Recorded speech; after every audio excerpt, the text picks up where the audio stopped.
هو انت نبي عشان تتجوز مصرية؟ ايه الكلمة الغريبة دي؟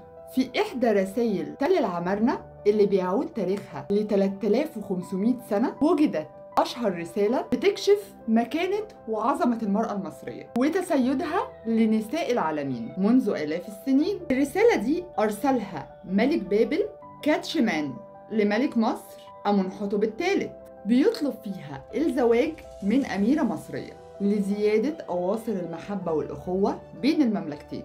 لكن المبدأ ده كان مرفوض تماما عند الملوك وعامة المصريين اللي كانوا لا يمكن يجوزوا بناتهم من حد أجنبي.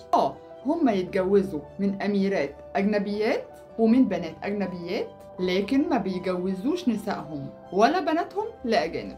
وحسب تفاصيل الرسالة رد الملك المصري أمنحتب الثالث على ملك بابل وقال له: لم يسبق من قديم الأزل أن أعطيت أميرة مصرية إلى إنسان أجنبي. فملك بابل ساعتها شعر بالحرج قدام شعبه، فبعت لأمنحتب الثالث رسالة تانية وقال له فيها: إبراهام تزوج من أميرة مصرية، ابعت لي أي فتاة مصرية ولن يعرف أحد أنها ليست أميرة. فرد العظيم أمنحتب الثالث بكلمات مقتضبة وحاسمة: إبراهام كان نبي، طلبك مرفوض.